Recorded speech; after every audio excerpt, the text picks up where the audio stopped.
Hey guys, if you want to watch the full version of my Altcoin Bible, make sure to become a newsletter subscriber by clicking the link below. Got a couple of unusual suspects I'm going to show you today and a random cherry ripe which you probably wouldn't guess. All right, guys, let's dive in. All right, let's start on the negative side. Privacy coins have been all the rage over the last few weeks. My red flags were going up because Bitcoin and the rest of the market looked weak.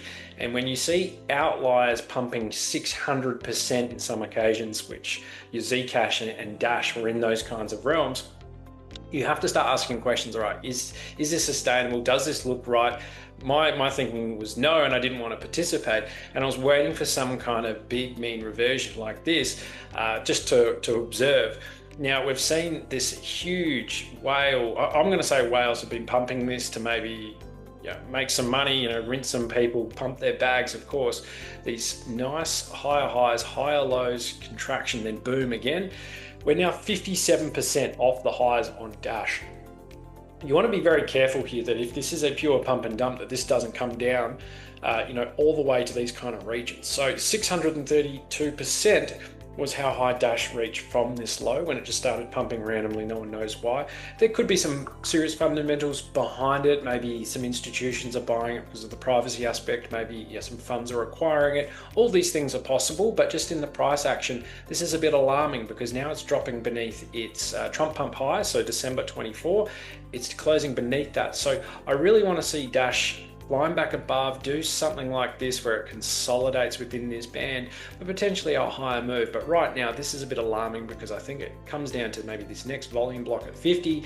Can't hold there, it can come even lower. And when these pump and dumps happen, they can go a lot lower than you think because the whales are now taking their pound of flesh from the market. So stay observant. I've got two one to watch charts for you today.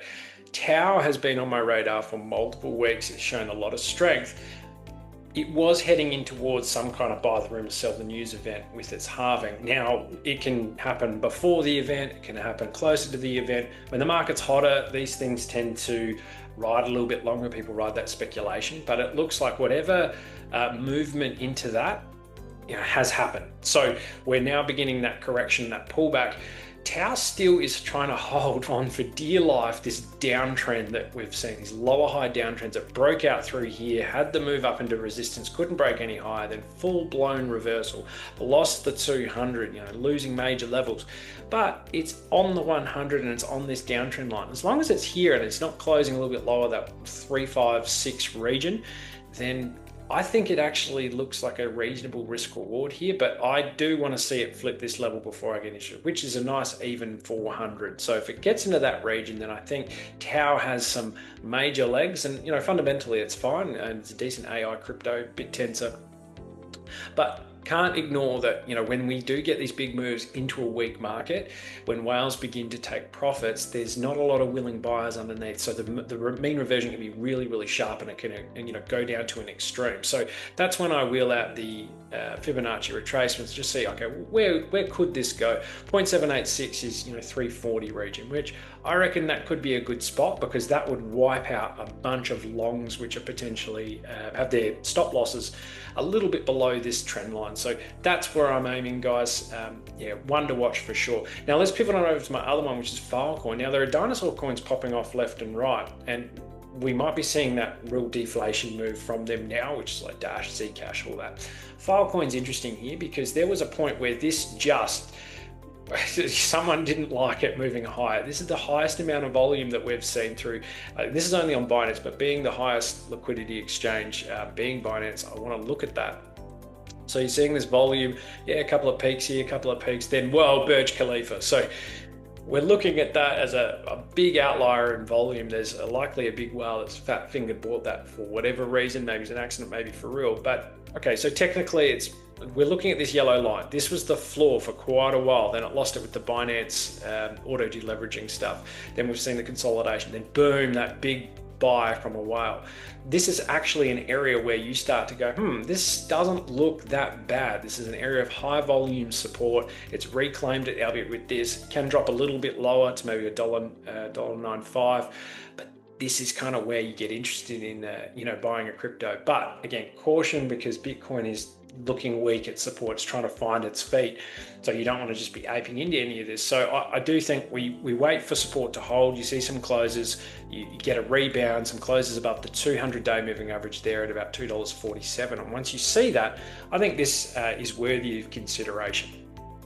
In my preamble, I said that my cherry ripe is an unlikely source, and it is Pax Gold. It is still technically a crypto, but it is pegged 1-to-1 with gold, and gold has been flying. It has been absolutely flying. Same with equities, and Bitcoin and crypto is being smashed by industry-specific selling right now. It doesn't make a ton of sense why it's not moving higher apart from that selling. I expect it to catch up, but in the meantime, you just cannot ignore gold. So if you have money in the ecosystem and you're looking for, potentially a good opportunity to either hold value versus Bitcoin and maybe appreciate, 1 to 5 to maybe 10% over this next month or two, then don't overlook the gold-backed stable coins, and PaxG is available on most major exchanges, and I think it's a good option. So gold, obviously massive move with that blow-off. I think it's looking to reset here around this volume block, and it's trying, to flip this back into support because it did lose it here. It's flipping it back there, and gold has every reason to go back higher based on all the macro tailwinds and fundamentals. The same reason I expect Bitcoin to move higher. Doubly for gold. Gold is the accepted store of value in the world right now, and it's being bought hand over fist. So I think this is a smart move for a lot of investors as a cherry ripe as well. Now, if you are tuning into my full version, make sure to watch that because I go into Bitcoin, the chart, a little bit of macro, what I'm saying, and we'll go from there. All right, guys, have a wonderful day. Catch you soon. Bye-bye.